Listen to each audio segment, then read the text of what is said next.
Muy buenas a todos, ¿cómo están? Espero estén muy pero muy bien. Mi nombre es Luis Daniel Villa y hoy les vengo a hablar de una partícula muy interesante. Me gusta mucho hablar sobre esto, pero no es tan conocida, que es el muón, perteneciente a la familia de los leptones de segunda generación. Es el hermano mayor del electrón y les voy a contar una anécdota muy interesante sobre cómo se descubrió y cómo se pueden descubrir cosas muy importantes por accidente. Así que dejemos de charla y comenzamos. Pero bueno, lo primero, ¿qué es el muón?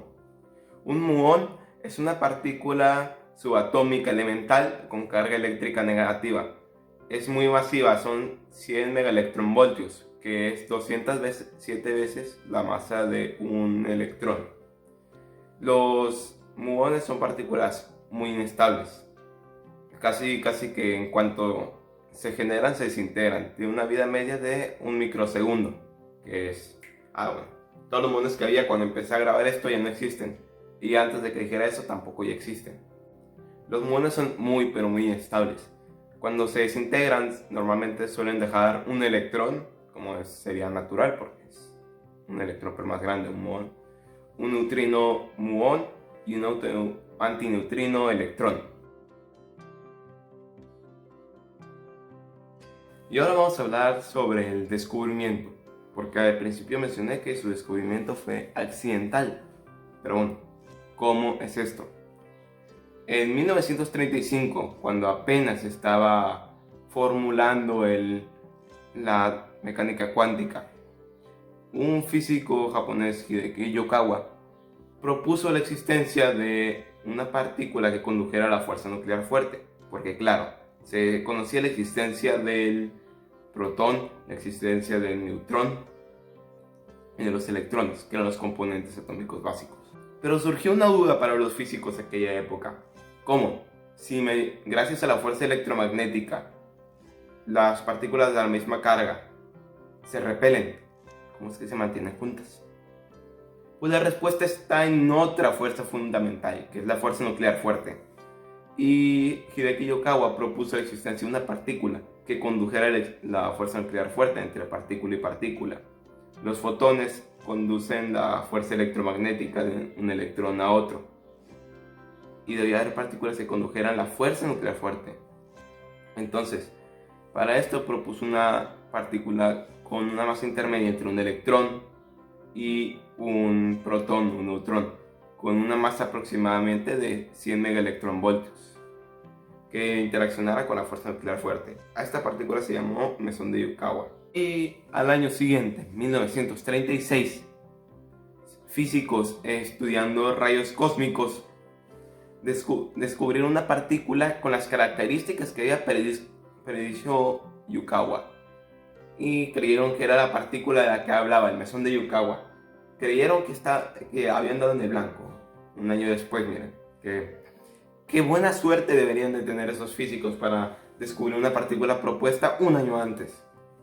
Y bueno, coincidía con todas las características vistas por Yukawa, excepto por una cosa. No interaccionaba mediante la fuerza nuclear fuerte, interaccionaba mediante la fuerza electromagnética. Pero a los físicos no les pareció más un error en los cálculos, así que decidieron dejar así. Después descubrieron otra partícula, igual que la que había propuesto Yukawa, solo que esta sí interaccionaba con la fuerza nuclear fuerte. Más adelante se descubrieron más partículas, como las predichas por Yukawa, y dividieron estos grupos en dos.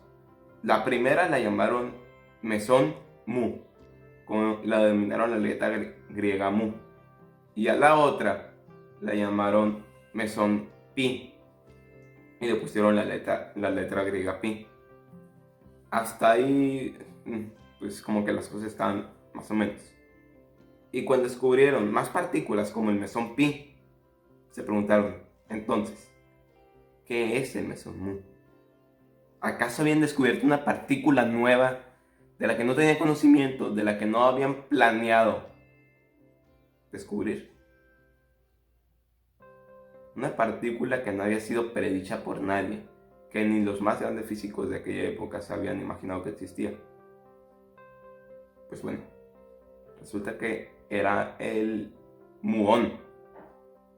Los muones se descubrieron por accidente, estudiando rayos cósmicos. Pues bueno, ya les expliqué cómo es que se descubrió el muón de una forma accidental. Y bueno, ¿qué hicieron para descubrir el muón de forma accidental? ¿Cómo es que si una partícula que vive un microsegundo, que se origina al impactar los rayos cósmicos en la atmósfera, no alcanza el tiempo para cruzar los 10 kilómetros de llegar hasta acá? Pues bueno, eso tiene que ver con la relatividad espacial. La relatividad espacial, en varias cosas, habla sobre la distorsión temporal. ¿Esto qué quiere decir? Mientras más rápido vaya un objeto, más distorsiona el tiempo.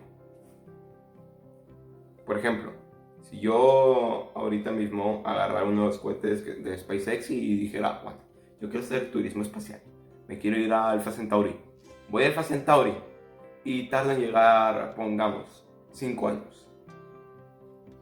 Para mí fueron 5 años, pero para aquí en la Tierra fueron 450. O sea, yo viajé al futuro, de cierta manera. Yo, al ir a grandes velocidades, causé la distorsión temporal. Entonces, en el 2470, llegaría la noticia: hombre llega finalmente a Alpha Centauri. Y yo cuando regresara aquí a la Tierra, vería todo muy diferente, porque viajé al futuro, de cierta manera. Y algo parecido pasa con los muones, y eso te lo voy a explicar ahora. Bueno, anteriormente nosotros mencionamos que las muones eran partículas viajeras en el tiempo. Bueno, ¿cómo es esto? Déjenme lo explico. Aquí tenemos la atmósfera. Aquí está la Tierra. Este es un detector de colisiones de rayos cósmicos. No se ve así, pero así lo voy a dibujar. Aquí están los físicos.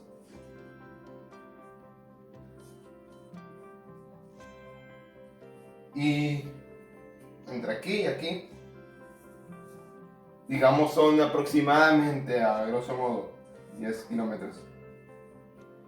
Bueno, ¿qué son rayos cósmicos en primer lugar? No entro mucho en detalles en este video, en un futuro video hablaré sobre ello.